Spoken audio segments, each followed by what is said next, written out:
Bismillahirrahmanirrahim.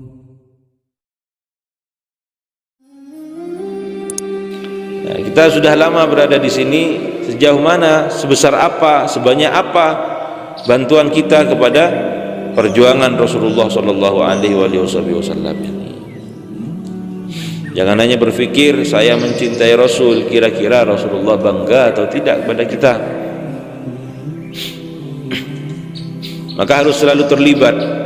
Umat Islam bukan hanya menerima ajaran itu untuk dikerjakan sendiri, tapi juga bertanggung jawab atas setiap ajaran Rasulullah SAW untuk juga ikut disebarkan kepada yang lain. Kalau umat-umat terdahulu sebelum Rasulullah SAW, maka mereka untuk menyebarkan dakwah itu menunggu kedatangan para nabi. Jumlah para nabi ada 124.000 nabi yang diutus oleh Allah Subhanahu wa taala. Sehingga untuk menyebarkan agama ini sudah cukup para nabi yang banyak itu. Setiap meninggal satu nabi, maka akan datang nabi yang lain. Meninggal lagi satu nabi, akan datang nabi-nabi yang lain. Jadi umatnya menunggu kedatangan nabi, menunggu lagi. Tapi kalau umat Rasulullah SAW tidak ada ceritanya menunggu, karena memang tidak ada yang ditunggu-tunggu. Karena setelah meninggalnya Rasulullah Sallallahu Alaihi Wasallam, maka tidak ada lagi nabi yang diutus oleh Allah Subhanahu wa taala ke bumi untuk menyebarkan syariatnya. Siapa? Ya ulama, santri. Karena itu ulama ummati ka anbiya Bani Israel, kata Rasulullah. Ulamanya umatku ini tugasnya atau pangkatnya sama seperti para nabinya Bani Israel. Karena apa? Karena para ulama dan bahkan seluruh umatnya punya tugasnya para nabi. Apa tugasnya para nabi? Kerjanya para nabi apa? Kerjanya para nabi bukan berbisnis. Kerjanya para nabi itu bukan menjadi pejabat. Kerjanya para nabi itu adalah menyebarkan agama Allah Subhanahu wa taala, berdakwah. Maka kerjanya umat ini adalah berdakwah. Karena itu sebaik-baik umat adalah orang-orang yang ukhrijat linnas ta'muruna bil ma'ruf tanhauna 'anil munkar, baru akan mendapatkan predikat kuntum khairu ummatin, kalian adalah sebaik-baik umat. Ukhrijat linnas, yang dikeluarkan kepada manusia. Ta'muruna bil ma'ruf, kalian memerintahkan terhadap kebaikan. Wa tanhauna 'anil munkar, dan kalian mencegah terhadap kemungkaran. Tugas siapa? Semua umat Rasulullah, bukan ulama. Ya, tidak hanya ulama saja, semua umat yang di dalam hatinya ada iman, yang di dalam dadanya ada Islam, berkewajiban untuk menyebarkan dakwah Rasulullah sallallahu alaihi wasallam. Jadi tidak cukup hanya diamalkan secara pribadi. Setiap umat bertanggung jawab untuk membantu Rasulullah. Setiap umat, setiap individu, setiap kita bertanggung jawab untuk membantu dakwah Rasulullah sallallahu alaihi wasallam. Nah, jangan lagi berkata, oh, saya ini kan bukan ustaz, kok kan beni kiai, ya tak usah norok lah. Tugas itu tidak hanya kepada ustaz, tidak hanya kepada kiai, bahkan kepada para petani, tukang kebun padi, semuanya bertanggung jawab kepada Allah Subhanahu wa taala untuk menyebarkan, membantu dakwah Rasulullah sallallahu alaihi wasallam.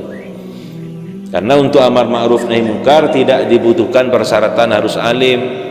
Kangku nyebaraki agama tak kudu bisa maca kitab. Untuk menyebarkan agama Allah Subhanahu wa taala tidak harus alim, hafal Quran, hafal hadis, tidak. Oh, namanya membantu. Amar ma'ruf nahi munkar itu siapapun boleh, anak kecil boleh. Torena Pak, Jumatan Pak, cek nang kantor, norok ke masjid apa jang Jumat, boleh. Wah, bukan kita bisa maca kitab, tak boleh nyoro. Gak ada seperti itu. Empon apa? Cek nginum buk mabuan di kantor. Apal alfiyah benjong? Gak ada persyaratan harus hafal alfiyah untuk mencegah kemungkaran. Semuanya berkewajiban untuk menyebarkan dakwah Rasulullah amar ma'ruf dan nahi munkar, kecuali urusan fatwa. Nah, kalau urusan fatwa maka harus alim. Mun kita ngerti cek lema alim, mun kita pinter cek terma pinter, jangan mudah berfatwa.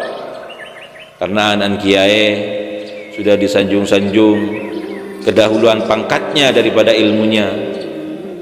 Munduk 3 tahun, ini munduk tak pati serius, pakun tak bisa apa-apa. Mulai debat romana yang cium tanang karena anak kiai minal gawagis, daripada zamannya Gus ini, biro-biro Gus Wallawari dan biro-biro Lora. Akhirnya wah ini sudah mondok di mana? Mondok di luar negeri. Ditanyakan hukum, saya jawab tak tahu, gengsi. Apa? Mondok luar negeri, mondok ke Mekah, mondok ke Yaman. Tanya ki hukum, saya jawab tak tahu, gengsi, malu dong.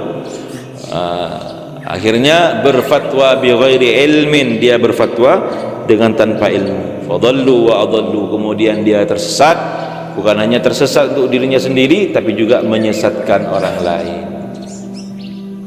Lah urusan fatwa jangan dipasrahkan kepada yang bukan ahlinya, maka pasrahkan kepada urusan orang-orang yang mengerti ilmu fikih. Ya pasrahki ke sepak arpaan ngaji tehedungan Hadratus Syekh Ya Haji Firman Hamdan. Jadi dipasrahkan kepada orang-orang yang mengerti ilmu agama. Menurusan ngangkok beti bagi ke firman.